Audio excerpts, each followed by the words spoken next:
Hello Game Boys and Game Girls, I'm the Game Boy Guru, and welcome to another pickups video.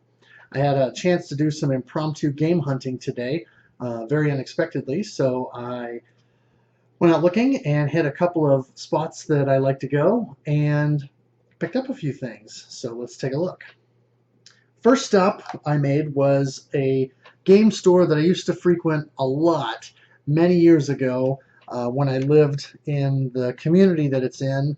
But over the last couple of years, I've kind of soured on this particular store because their selection hasn't been very good.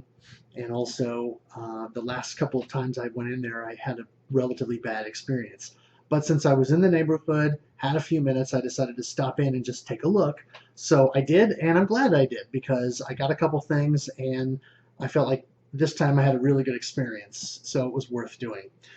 First of all, I found Super Return of the Jedi on Game Boy, which I didn't have. So now I have all three Star Wars titles on the original Game Boy. So that was good to find that relatively inexpensively.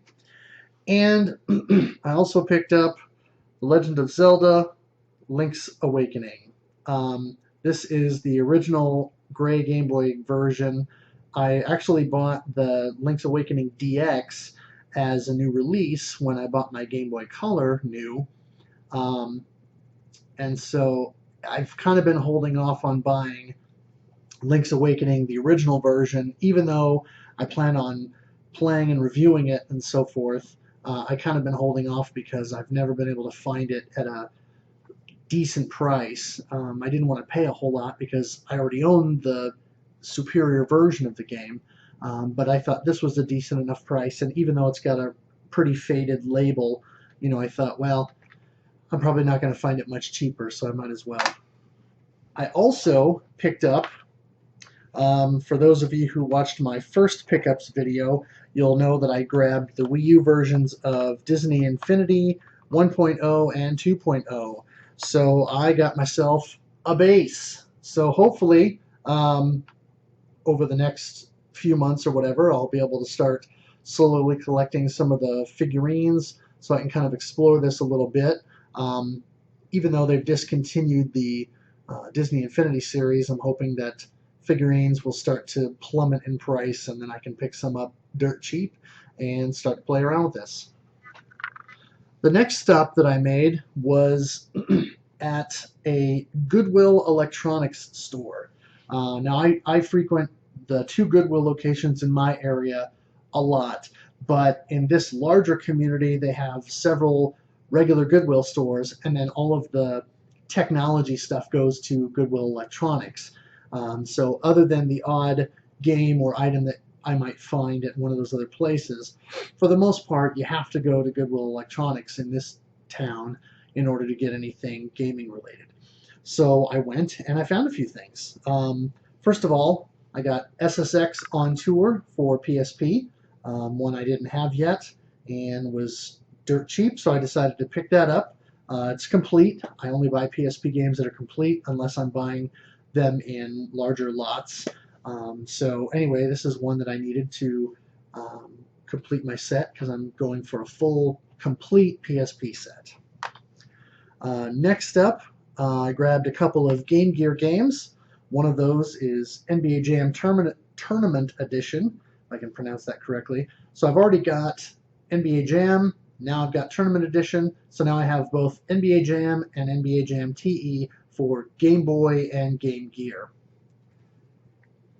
I also grabbed, with the plastic case, which is always fun to find these inexpensively, Mortal Kombat! So yes, Mortal Kombat for the Game Gear, which I've actually played before, because when this was a new release, I went on a summer camp and there was a couple of guys on the bus with me. It was sort of a traveling deal, and one of those guys had a Game Gear, and he had Sonic the Hedgehog and I think Columns, and he also had Mortal Kombat. So I didn't put a lot of time into it, but I did play it, and I think it probably plays a bit better on the Game Gear than it does on the Game Boy. It certainly looks better, but it's been 20 years since I had that experience, so my memory may be a little fuzzy. I also I also grabbed the this PS2 game, which I found for $2, and I thought this was an excellent deal. It's Pinball Hall of Fame, the Williams Collection. Now I already have the Gottlieb Collection for PS2, Xbox, and PSP, being a bit of a completionist that I am. But I had not seen this one yet out in the wild, and for $2, I thought this was a steal, especially because the disc is almost perfect. It looks almost spotless. So this is a really good deal. And this particular game has Black Knight, which I've played before. It has Funhouse, which I think I've played, and actually the clerk told me that he loved that particular table when he played it years ago, at various arcades. A table called Gorgar, which I had not heard of, but he said was also excellent. And then, of course, the ever popular Pinbot. Of course, I've got the NES version, or conversion, or interpretation of Pinbot, if you will, but this actually has the Pinbot table in the game, so that should be pretty fun. The last thing, I also picked up Super Mario Advance. I'm glad to finally have this one. That is Super Mario Bros. 2, but converted for the Game Boy Advance. I don't make it a secret, but Super Mario Bros. 2 is actually ever so slightly my favorite of the original NES Super Mario series games. I love Super Mario Bros. 3. I spent an entire summer with a friend and my younger brother and my friend's younger brother. We played through all of Super Mario Bros. 3, uncovered all the secrets, all the warps, and everything. Love that game. But Super Mario Bros. 2 edges it out ever so slightly because it's kind of the black sheep and just is a unique game. So glad to finally have this at a good price. And lastly, at the Goodwill Electronics store, I picked up a random, strange third-party Dreamcast controller. This is an Interact pad. It's Quantum something or other. I can't read the Quantum Fighter pad, it looks like. But it has 6 buttons on the face, which is awesome. It also has these interesting triggers that they almost feel like the analog pressure sensitive triggers on the GameCube controllers.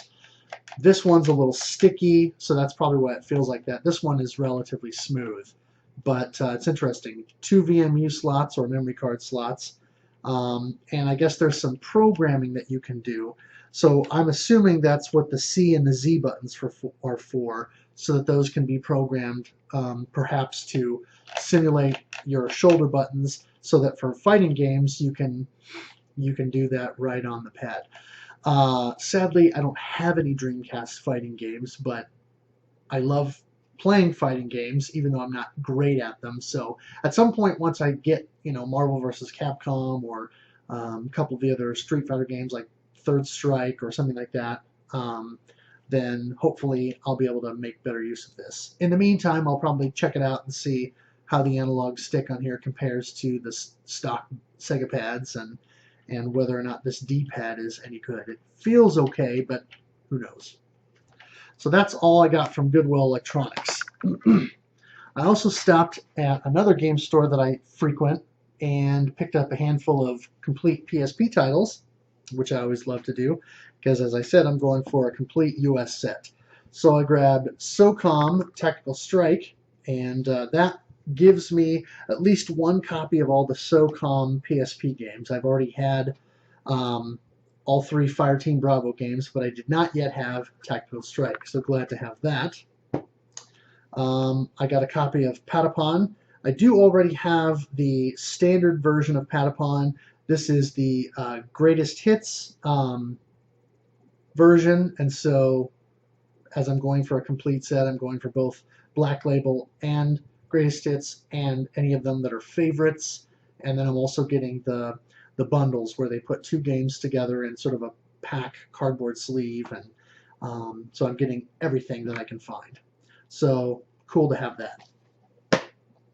They also happen to have Patapon 2, which is great because that was the one that I hadn't found yet, and I haven't seen it in the wild in a long time.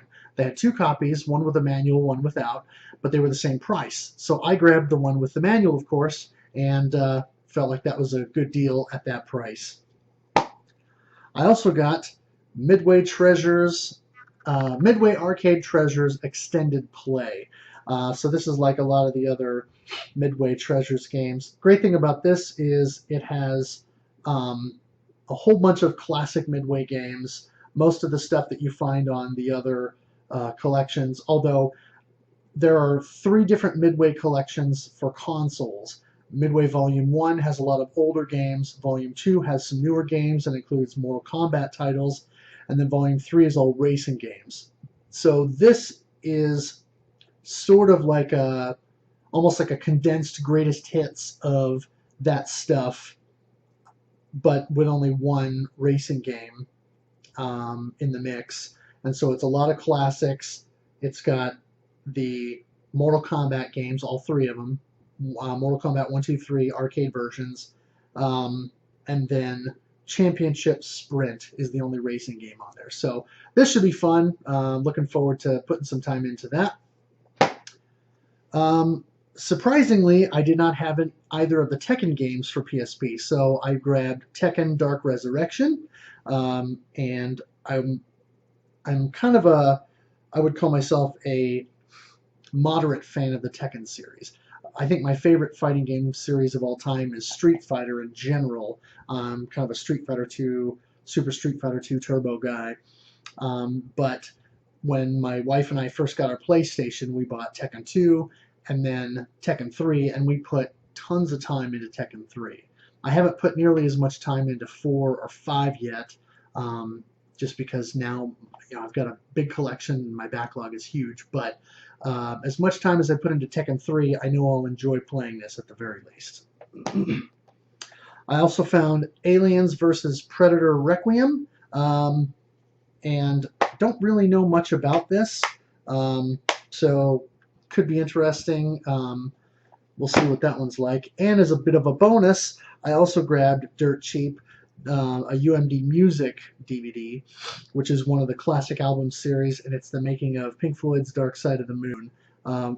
Fantastic album, of course, and just a fun deal. I actually watched this several years ago when they had it on VH1 Classic, well before I cut the cord and went totally without any service other than just internet, Netflix, Hulu stuff. And so, anyway, cool to have this. And not so much pickups, but a couple of items I got in the mail.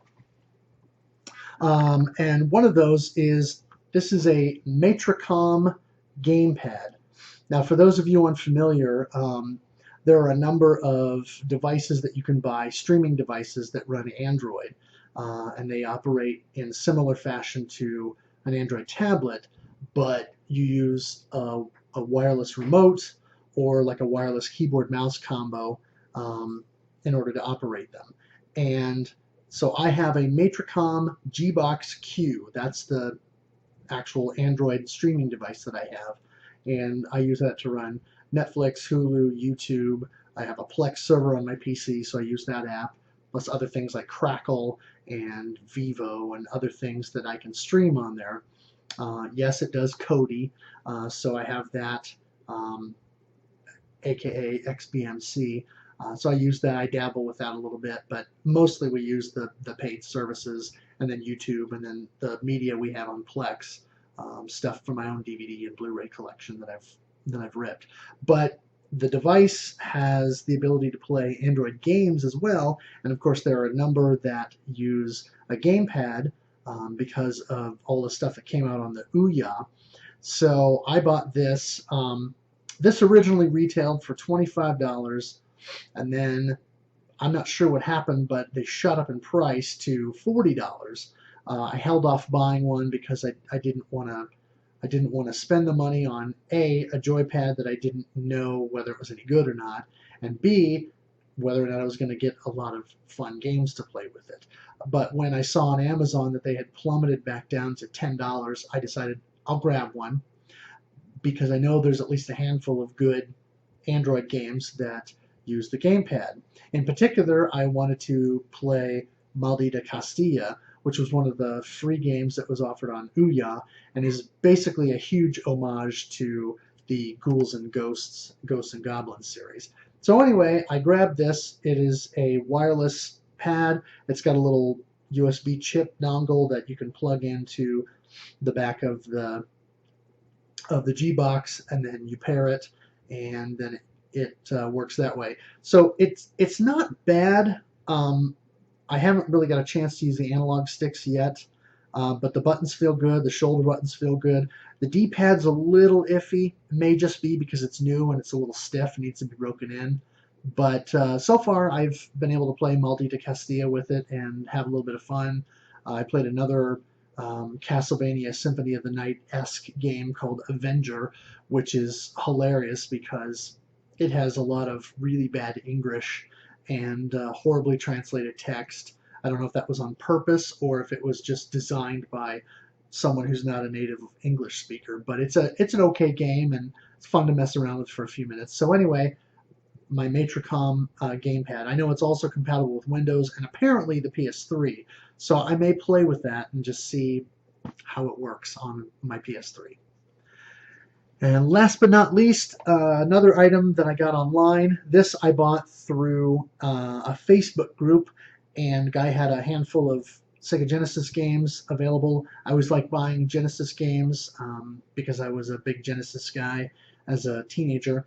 And this particular game I almost bought a few years ago when I was visiting friends, but decided not to because they wanted more money for it than I wanted to pay, and it wasn't complete, didn't have the manual. And that is Boogerman, a pick and flick adventure. This is by Interplay, and looks like this came out in, what was it, 1993, I think? Yeah, 1993. And interesting game, really good animation. The Boogerman character has very smooth and fluid animation, very funny, of course, with the subject matter and everything. You can pick and flick boogers at your enemies. You can also burp. Becomes part of your thing. And so, anyway, interesting game. And not only did I get it complete, but I got it what I would consider totally complete. So I got the case with the artwork. I got the manual. Behind the manual is the Interplay software registration card, which is always fun.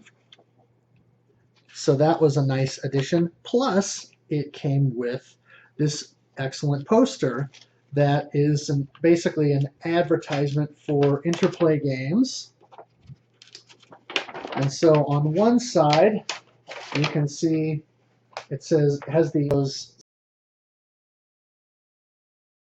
some of their games, and then on the other side, it has advertisements for 4 Interplay games, including Boogerman, Clay Fighter, The Lost Vikings, and Rock and Roll Racing. So 4 completely different genres from Interplay. Never let it be said that Interplay didn't diversify because obviously that's 4 very different game styles right there. So that's all I've got this time for pickups and mailbag. And I hope you guys enjoyed watching the video. I'm going to try and keep recording these as I pick up stuff. Might not always be same day like it is today, but I'll try and get videos out as quickly as I can. And anyway, thanks for watching, thanks for playing, and game on.